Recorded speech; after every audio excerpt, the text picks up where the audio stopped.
네, 이어서 정치권 상황 살펴보겠습니다. 오늘 함께할 패널은 김현주 시사평론가, 박성민 전 더불어민주당 최고위원입니다. 어서 오세요. 안녕하십니까. 안녕하세요. 네, 국민의힘 집안 싸움 구경해온 민주당도 전당대회 분위기 조금씩 무르익고 있습니다. 오늘 이재명, 김두관 두 후보 첫 방송 토론회가 있었는데 그 영상 잠시 보고 시작하겠습니다. 이재명 후보께 또 연임하려는 이유가 혹시 사법 리스크 때문에 대표를 한 번 더 하시려고 하는 게 아닌가. 시중에 유대무죄라는 말이 떠돕니다. 대표가 되면 무죄가 된다는 말이죠. 왜 그런 이야기가 나오게 합니까? 해명할 것까지도 없는 사안이고 이미 재판은 진행 중이고 또 수없이 많은 기소를 당했는데 저는 우리 당의 동료들께서 이렇게 생각해 주면 좋겠어요. 같이 이렇게 성을 지키는 입장인데 너는 왜 그렇게 많이 공격을 당하냐 라고 말할 게 아니라 사실 함께 싸워주면 더 낫지 않을까 그런 생각을 합니다. 네, 박성민 전 최고요. 좀 김두관 후보가 예상했던 것보다는 좀 강하게 날을 세웠네요. 네, 그렇죠. 아무래도 이제 상대 후보이다 보니까 사실 토론회 과정에서 당연히 날카롭게 이야기가 나올 수밖에 없는 상황인 것 같고요. 네. 제가 지켜본 바로는 뭐 전반적인 분위기가 다 저렇지는 않았던 것 같습니다. 생각보다 사실 국민의힘 전당대회가 많이 혼탁한 거에 비하면 이 민주당은 좀 나름 훈훈한 분위기로 좀 이끌어가고 있는 상황인데요. 어쨌든 김두관 후보 입장에서는 좀 차별화될 부분이 무엇일까? 그리고 이재명 전 대표 같은 경우에도 어쨌든 대표를 한 번 더 하겠다고 나온 상황이기 때문에 이 부분에 대해서 다 보니까 이런 부분을 지적을 한 것 같습니다. 다만 저는 이 공격에 대해서 사실 김두관 후보의 질문보다 이재명 대표의 답변이 오히려 조금 더 유효하지 않았나라는 생각이 드는 게 사실 이 사법 리스크 문제 이런 부분들은 이미 여당에서 수없이 공격을 해왔던 사안이다 보니까 이게 야당 대표를 뽑는 전당대회이기 때문에 특히 당원들이 보았을 때에는 우리 안에서 여당의 공격 프레임을 그대로 차용하는 듯한 느낌이 들어서 사실 그게 크게 유효한 공격은 아니었을 것이다 이렇게 생각합니다. 예. 자, 김현주 평론가, 김두관 후보가 나와봐야 약속 대련밖에 더 하겠는가 이런 시각이 많았습니다만 현재까지 김두관 후보가 한 발언을 보면 또 그게 아닐 수 있겠다는 생각도 드는데 다른 시각도 있을 수 있을 것 같습니다. 이 정도 수위는 하려면 할 수 있는 정도 아니냐 이렇게 볼 수도 있을 것 같은데. 일단은 방송에서 토론회가 시작되었다는 것을 채 미처 인지하고 못하는 사이에 이미 민주당에서도 이제 전당대 레이스가 시작됐다라는 것을 느낄 수 있을 것이고 사실 이재명 후보에 관해서는 사법 리스크 이야기가 나오지 않을 수가 없는 국면이겠죠.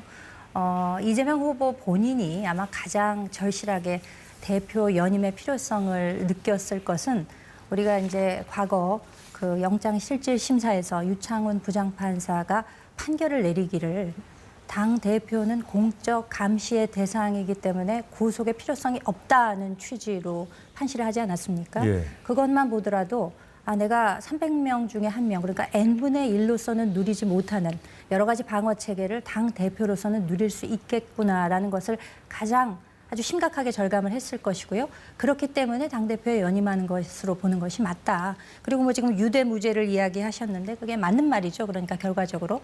그러니까 사법 리스크에 관해서 오늘은 소소하게 이야기가 오고 갔습니다만 한 달 정도가 남았죠. 8월 18일이 전당대회인데 한 달은 꽤 긴 시간입니다. 시작은 미미했으나 그 끝이 어느 정도 창대할지는 아직은 알 수 없다. 왜냐하면 지금 여당의 전당대회가 상당히 논란을 일으키고 있는 상황에서 살살 시작은 했지만 결과는 알 수 없고 또 상기해보자면 지난번 대선 경선 당시에 이재명 대표의 대장동 리스크가 부각되었다는 사실을 상기해볼 필요가 있을 것 같습니다. 예, 이제 시작 단계니까요. 네. 지켜봐야겠습니다. 자, 이재명 후보 연임 도전 이유에 대한 논쟁 두 분도 말씀을 해주셨습니다만 이미 민주당 당내에서도 이어져 왔죠. 사법 리스크 외에 이 문제도 거론이 됐었는데 지방선거 공천권. 오늘 토론회에서도 관련 공방이 벌어졌습니다. 혹시 그 2026년 지방선거 공천권을 이재명 대표 쪽 사람들로 공천하기 위해서 혹시 연임을 하시는 건지. 당헌 당규에 그 대선 1년 전에 사퇴하도록 규정이 돼 있기 때문에 하려고 해도 할 수 없습니다. 지금 우리 당원 당규에 당권 대권 분리돼 있기 때문에 2026년 지방선 공천권을 지금 자기 당 대표가 할 수 없다 이렇게 이재명 후보께서 말씀하시는데 네. 당원 당규를 고쳤기 때문에 2026년 지방선 공천권을 행사할 수 있다는 말씀을 드리고요. 당 대표가 되더라도 2026년 지방 공천은 하지 않겠다고 약속해 주실 수 있습니까? 저는 그런 약속의 말씀하시는 게 이해가 되지가 않습니다. 예, 박성민 전 최고위원 여쭤보죠.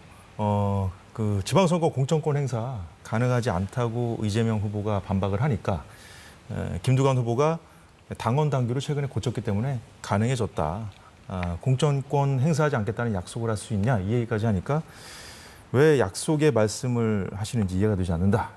자, 밤전에 본 상황을 정리하면 그렇거든요. 예. 최근 그 당원 당규 개정한 건 맞고 김두관 후보가 그 지적한 게 팩트는 맞잖아요.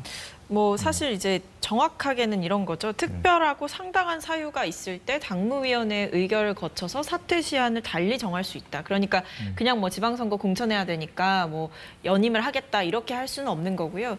당대표의 사퇴 시한 자체는 일단은 기본적으로는 방금 이재명 전 대표께서 영상에서 언급한 것처럼 대선 출마하려면 그 전에 사퇴를 해야 된다 이렇게 하는 것이고 다만 이번에 최근에 당원 당규를 개정하면서 이 특별하고 상당한 사유가 도대체 뭐냐라고 했을 때 이제 당 일각에서는 뭐 조기 대선이라든지 이런 이야기들이 있었습니다. 그러니까 여러 가지 정치적인 상황을 고려해서 이런 부차적인 조항을 붙였다인 것인데 저는 뭐 이 당원 당규 개정했던 분들의 그 심정까지는 알 수 없습니다만 당시 이 당원 당규 개정할 때 이재명 대표께서 논란이 되니까 지방선거 공천권 행사하기 위해서 당원 당규 개정을 본인 맞춤형으로 하는 거 아니냐 이런 논란에 대해서 이재명 대표께서 좀 우려를 포하셨다라는 그 언론 보도는 많이 접했었습니다. 그게 실제로 이제 본인의 의중이었던 것으로 제가 알고 있고요.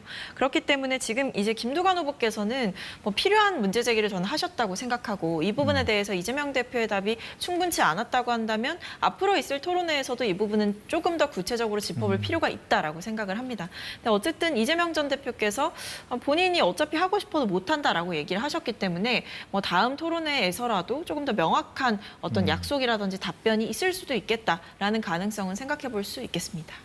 다음 토론회에서도 뭐 두고두고 말이 또 나올 수 있을 것 같다는 말씀까지 해주셨는데 김현주 평론가 어떻게 보셨습니까? 뭐 지난 6월에 당원 당규 개정이 돼서 이건 뭐 명확한 사안 아니겠습니까? 대선이 2027년 3월 3일입니다.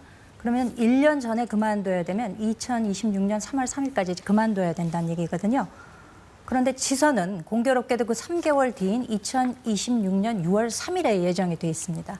그렇다고 하면 1년 전에 그만두면 공천권 행사를 할 수 없게 되죠. 그러니까 여기서 특별하고 상당한 이유가 있을 경우에 달리 정할 수 있다라고 한 것의 뜻은 제가 보기에는 당대표가 대선 후보가 되었을 경우에 지방선거의 공천권은 마저 행사하도록 하는 사유 이렇게 정해진 것이 아닌가 이제 저는 그렇게 읽고 있습니다. 왜 약속을 해야 되는지 이해가 되지 않는다라고 말씀을 하시지만 보는 사람들은 다 이해가 되는 것이 아닌가라는 이제 그런 생각을 해보게 되고요. 당권 대권의 분리 규정이라고 하는 것은 당권이라는 거대 권력을 가지고 있는 사람이 대선 후보가 됐을 경우 모든 권력을 좌지우지하지 못하도록 하는 그 공평의 취지가 있는 것이거든요. 그런데도 마치 그것이 가능하지 않다라는 취지로 이야기하시는 것에 대해서는 글쎄요. 나중에 뭐 못한다고 했더니 진짜 못하는 줄 아느냐 이런 이야기를 하시려고 하는 것인지 그 의도가 조금 의구심이 갑니다. 예, 잘 들었습니다. 김두관 후보, 이재명 후보에게 당대표가 돼서 다른 대선 후보들의 진입을 바리케이트를 쳐서 막으려 한다고 지적하기도 했습니다. 그러면서 이 후보가 선수도 하고 감독도 하면 당이 망한다고도 했는데요. 자, 박성민 전 최고위원 여쭤보죠. 이렇게 생각하는 김두관 후보와 생각을 같이 하는 대선 잠룡들이 더 있을까요?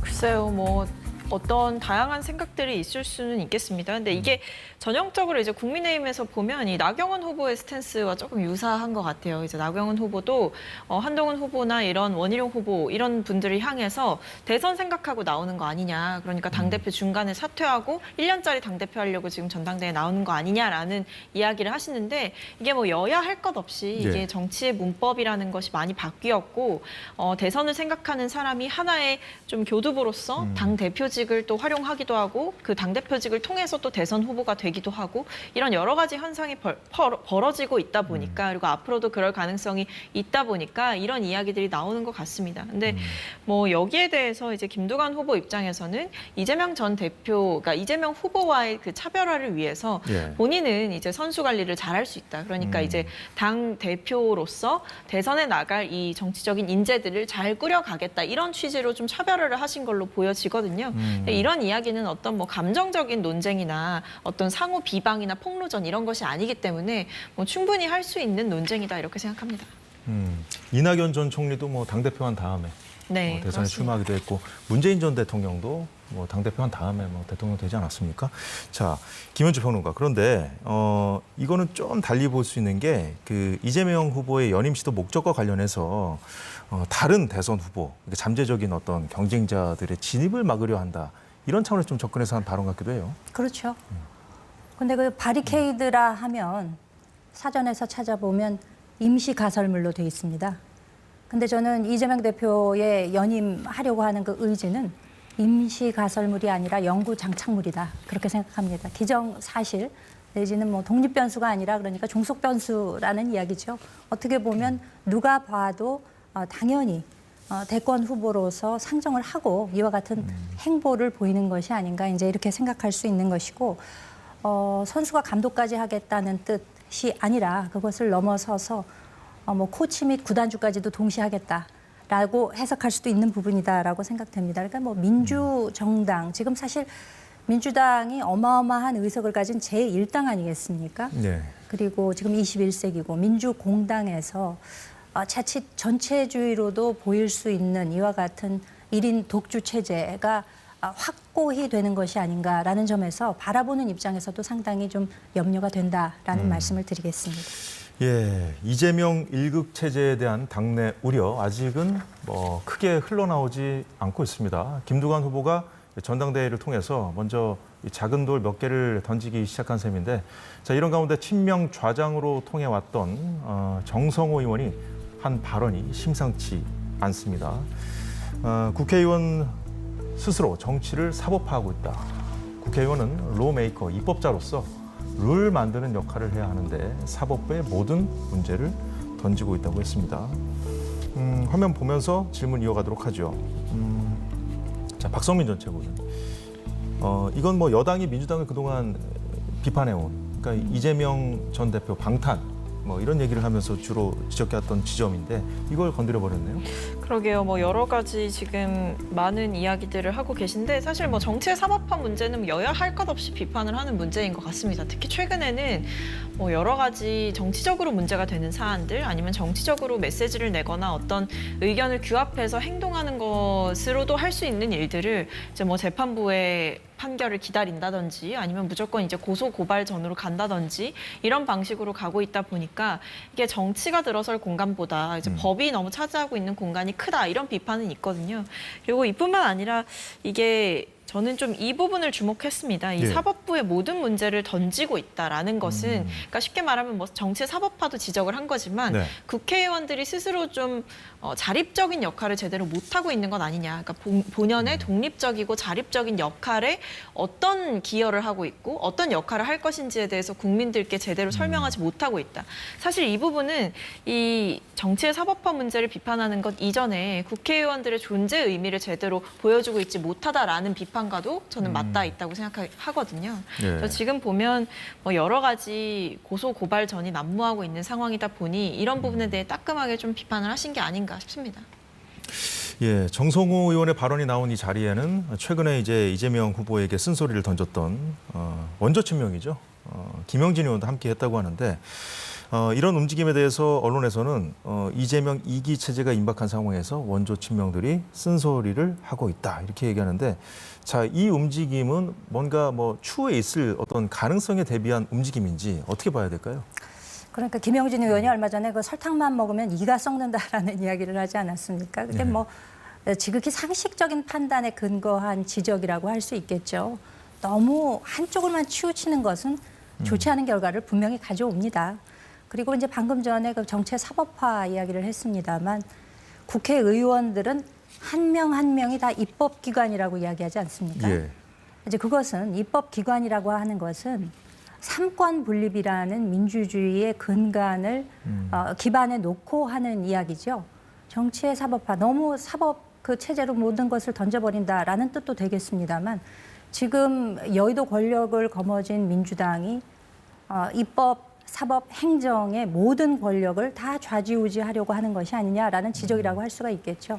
사실 무슨 탄핵 입법 같은 거 이거는 행정권을 쥐고 흔들겠다는 것이고 그리고 지금 이야기 나오고 있는 여러 입법들, 법 왜곡죄라든지 아니면 수사기관 무고죄라든지 이런 것들은 검사나 판사를 압박하는 수단을 활용해서 사법부를 쥐고 흔들겠다라는 뜻으로도 읽혀질 수 있는 부분이기 때문에 이와 같은 삼권 분립의 명확한 근간 위에서 모든 것을 행해 나가야 된다. 또 특히 그 민주당 내부의 지금 권력 구조라고 하는 것이 너무나 일극 체제로 독주하고 있기 때문에 실제로는 친명 좌장이니 원조 친명이니 이렇게 불렸던 분들조차도 레드팀을 자처하면서 쓴소리를 할 기세이긴 하나 과연 그것은 그 효용성이라고 하는 것은 그것이 받아들여질 것이냐 변화로 나타날 수 있을 것이냐에 달려있다. 저는 그렇게 보고 있습니다. 그렇군요.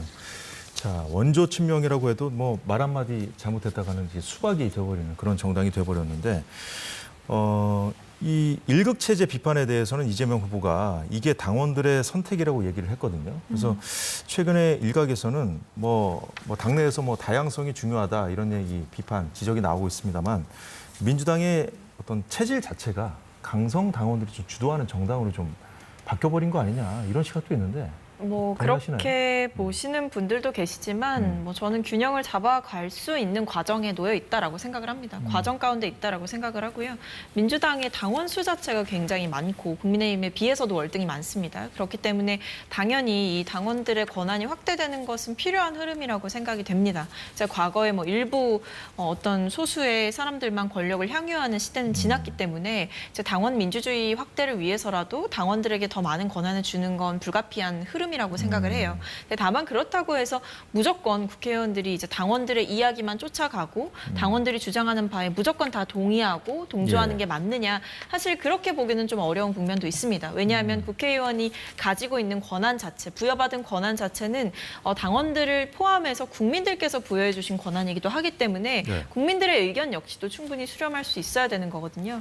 그런 의미에서 저는 지금 이런 뭐 일종의 레드팀 아니면 새로운 의원 모임들 이런 다양한 목소리를 전할 수 있는 단체들이 생겨나는 것에 대해서 굉장히 긍정적이고요. 당 내에서 당원들의 참여를 원활하게 하고 권한을 확대하고 이런 흐름과 동시에 어떻게 우리가 민의를 좀 더 폭넓게 수용할 수 있을 것이냐, 어떻게 더 폭넓은 그릇이 될 것이냐, 이건 우리 안에 분투가 있어야만 가능한 일인 것 같습니다. 그래서 저는 필요한 진통이다 이렇게 보입니다. 네, 필요한 진통이라고 얘기해 주셨는데 정성호 의원이 이 강성 지지층 관련해서도 우려의 목소리를 냈거든요. 강성 지지층에게 휘둘리는 당이나 의원이 문제다. 국회의원은 국민의 대표이지 당원의 대표가 아니라는 인식을 분명히 갖고 정치했으면 좋겠다는 발언을 했는데요. 자, 김현주 평론가는 어떻게 보십니까?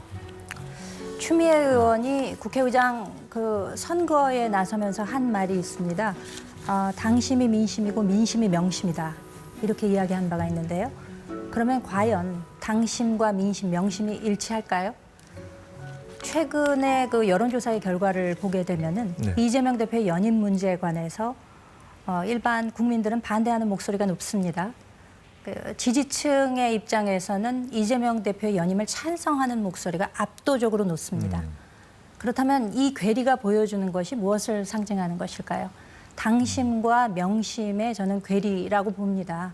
이재명 대표가 대선 후보로 나설 것이 자명한 가운데 앞으로 대권 후보로서 국민의 선택을 받으려면 일반 민심의 선택을 받아야 하는 것이거든요. 뭐 우리가 뭐 중도 확장 이런 이야기까지 하지 않더라도 예. 일반 대중, 일반 유권자, 일반 국민이 가지고 있는 표를 모아서 대통령이 될 수 있는 것이기 때문에 이와 같은 당심과 민심의 괴리 현상에 대해서는 민주당과 그리고 이재명 전 대표의 차원에서도 한번 심각하게 들여다볼 부분이 있다라고 제언을 드리고 싶습니다.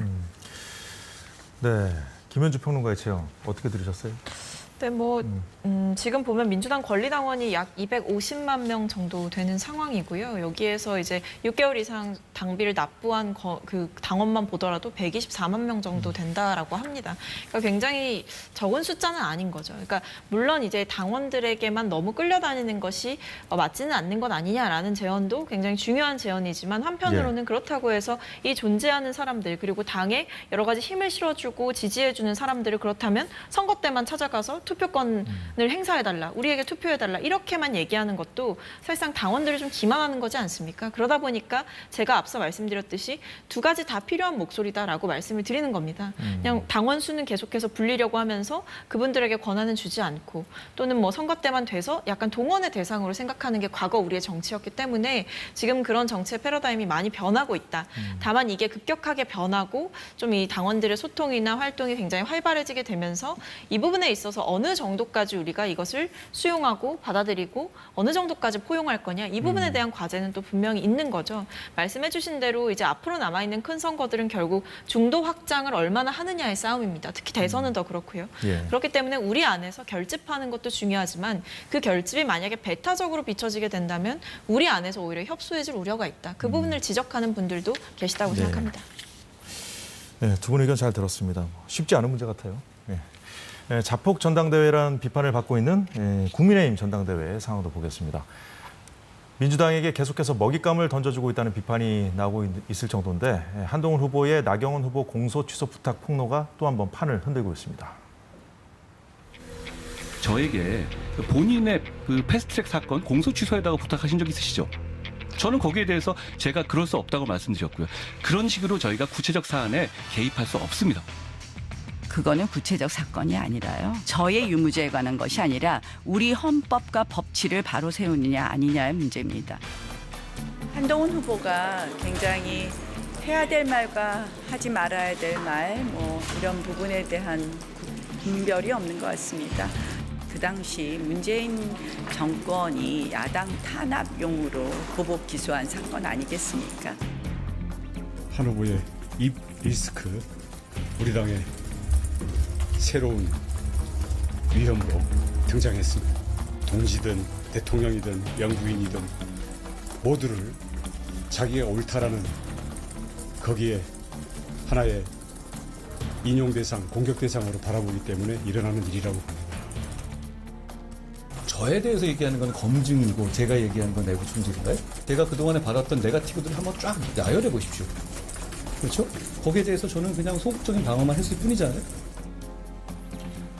네, 영상 말미에 보셨다시피 한동훈 후보 어제까지만 해도 이 소극적인 방어만 했을 뿐이라는 입장이었는데 오늘 그 관련 논란과 관련해서 사과를 했습니다. SNS를 통해서 입장을 밝혔는데요. 신중하지 못했던 점을 죄송하게 생각한다. 공소 취소 부탁 거절 발언은 예시로서 나온 사전에 준비되지 않은 말이라고 했습니다. 패스트트랙 충돌 사건은 악법을 막는 과정에서 당을 위해 나서다 생긴 일이다. 고생하는 분들 폄훼하려는 생각은 아니었다고 강조했고요. 당대표가 되면 패스트트랙 충돌 사건 재판의 법률적 지원을 강화하고 여야의 대승적 재발 방지 약속 그리고 상호 처벌 불원 방안도 검토 추진하겠다고 했습니다. 요즘 정치판이 좀 뭐라고 그럴까요? 좀 통째로 좀 과거에는 좀 지켜졌던 금도의 영역을 좀 많이 벗어나서 그런지 모르겠습니다만 좀 국민의힘 전당대회 주자들도 좀 무감각해진 거 아닐까 하는 생각도 드는데요. 그래서 전당대회 레이스가 시작할 때만 해도 흥행이 될 것이냐의 여부를 상당히 고민했다면은 이후에 이 정도로 뜨겁게 어떤 분들은 자폭 전당대회니 자해 전당대회니 이제 이런 표현까지를 쓰실 정도의 이런 국면이 되었다는 것에서는 사실 선거 관리하는 사람들의 입장에서도 상당히 난감한 것이 사실입니다. 어떻게 보면 방송 토론회가 총 6번이 계획이 되어 있었는데 네. 그것이 너무 지나치게 많지 않았느냐라는 자성의 목소리가 나올 정도로 오늘 밤에 KBS에서도 합니다. 그렇습니다. 직접 진행하시는 걸로 알고 있는데 오늘 10시 50분이죠. 네. 그런데 이제 경쟁이 과열화되다 보면은 당 내에서도 뭐 여러 가지 폭로가 나올 수도 있지요. 그런데 이제 그것이 정도의 문제가 되지 않겠습니까? 그런데 워낙 이번에 그 구도 자체가 한대 비한의 구도로 되다 보니 예. 사실상 그 아주 열심히 추격하고 있는 원 후보나 나 후보의 입장에서는 근거가 조금 취약한 그렇지만 의혹이 있는 경우에 이런 것들을 많이 들고 나왔죠. 그래서 뭐 김 여사 문자 뭐 무시 논란이라든가 가족이나 측근에 의한 사천 논란, 거기서 뭐 색깔론 입혀서 이념이 어떻게 되느냐, 보수가 맞느냐 이런 이제 지적도 나오고 뭐 여론 조성팀이 있었다 이런 것들까지 나오는 동안 한 후보 입장에서는 본인이 이제 적극적으로 오로지 방어만 했다라는 입장인 거죠. 뭐 국제적으로도 전쟁이 났을 때도 방위 전쟁은 인정이 되듯이 방어를 했다라는 입장이었는데 어제 오전에 있었던 그 토론회에서 전에도 반복해서 나 후보가 왜 법무부 장관으로서 성과가 없느냐, 무능한 것이 아니냐, 왜 이재명 대표 구속을 못 시켰냐라는 점을 자꾸 이야기를 하니까 예. 사실 나 후보 본인이 이제 판사 출신으로서 자유심증에 의한 판사의 권한이 라는 점을 대해서 누구보다 잘 알고 있었음에도 불구하고 법무부 장관을 향해서 이제 자꾸 권한 밖의 일을 이야기하다 보니까 뭐 일종의 욱했다고 할까요? 약간 본인 마음속에 담고 있었던 것을 꺼내놓았던 것이 아니냐라는 생각인데 그에 대해서 또 반성의 취지로 담백하게 사과한 것은 저는 잘한 결정이라고 봅니다. 이에 대해서 뭐 유연한 자세를 보여줬다고 할까요? 당내에서 이런 분란의 소지를 좀 잠재울 수 있어야 할 텐데라는 염려는 좀 드는 대목입니다. 예. 감정 싸움까지 치닫다 보니까 그 과정에서 이제 하나씩 터져 왔는데 일단 어떻게 보십니까? 좀 에라 모르겠다 하고 하나씩 던지는 걸까요? 네, 뭐 사실상 이제 전당대회가 아니다, 분당대회다 이렇게 이야기를 하는 분들도 나오기 시작했고, 그리고 이게 거의 뭐 진실 게임 수준으로 가고 있는 것 같아요. 이렇게 되면 뭐 먹잇감이라고는 표현하셨지만 이게 한편으로 보면 야당 입장에선 규명해야 할 의혹이고 처벌받아야 할 사안일 수도 있는 겁니다. 그러니까 이제 수사의 필요성이 강조가 되는 대목들인 거고, 굉장히 아이러니하게도 이게 민주당 발로 나오는 의혹들이 아니라 이제 국민의힘 내부에서 자체적으로 나오고 있고 서로를 향해 제기하고 있는 이런 법적인 의혹들이 생기고 있다는 게 아마 국민들이 보셨을 때에도 굉장히 좀 충격적이실 거라고 생각을 합니다. 근데 이게 정치적으로 또 한편으로 보면요. 이게 사실은 어떤 선거를 했을 때 생채기가 나는 것은 어쩔 수가 없는 거거든요. 뭐 지는 사람도 있고 이기는 사람도 있기 때문에. 근데 문제는 이게 생채기를 넘어서서 흉이 남을 수 있다. 이런 얘기가 나오는 겁니다. 그래서 과연 이제는 전당대회 자체가 중요한 게 누가 되느냐의 문제보다도 누가 됐을 때 과연 당을 제대로 이끌어갈 수 있을 것이냐. 소위 말하는 화학적 결합이 가능하겠느냐. 이 정도의 앙금이면 돌아올 수 없는 강을 건넌 게 아니냐. 이런 생각이 들게 하기 때문에 그래서 오히려 누가 당대표가 되든 사실 임기를 다 못 채우고 내려오는 것 아니냐 이런 이야기들도 나오는 것 같습니다.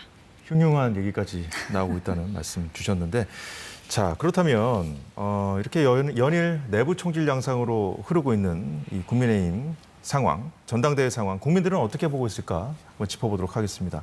가장 최근에 나온 여론조사 하나 살펴보겠습니다. 자, 일반 국민을 상대로 한 조사에서는요. 한동훈 후보 43.9, 원희룡 11.3, 나경원 10.7, 윤상현 후보 8.9%로 나타났고요. 여기서는 일단 과반은 안 됐네요. 일반 국민들 상대로 했을 때는. 자, 당 지지도, 국민의힘 지지자들 대상으로 한 여론조사 결과 보겠습니다. 여기서는 한동훈 후보가 66.4%를 기록하면서 다른 후보들 뭐 다 합쳐도 안 되겠는데요. 저는 뭐 한동훈 대세론 꺾이지 않은 결과 지금 볼 수가 있는데, 자 김현주 평론가님, 독주는 여전히 계속되고 있어요. 그렇습니다. 한동훈 후보에 대한 다른 후보들의 어떤 공세, 집중적인 공세가 이제 이어지는 과정에서 지금까지 여러 가지 문제점들을 노출시켰는데, 참 이런 상황에서 다른 후보들 한동훈 후보에 대한 공격 더 할까요, 덜 할까요? 글쎄 뭐 어느 정도 기조는 유지가 되지 않을까라고 생각합니다. 이미 이제 내일부터 투표가 시작이 되거든요. 네. 내일 모레 모바일 투표, 그 다음 이틀 동안 ARS하고 여론조사가 있게 됩니다. 그리고 이제 23일에 전당대회가 있게 되는데 그런 좀 강성의 목소리, 공세하는 이런 목소리는 조금 유지가 되지 않을까. 그러나 당 내의 전통적인 지지층, 그리고 소위 얘기하는 조직표, 이런 것들이 어느 정도나 발휘될까 하는 데 대한 의문은 있습니다. 지금 84만여 명이 선거인단인데 예. 보통의 한 50% 정도 투표율을 따지자면 한 42만여 명이 투표를 한다는 거 아니겠습니까?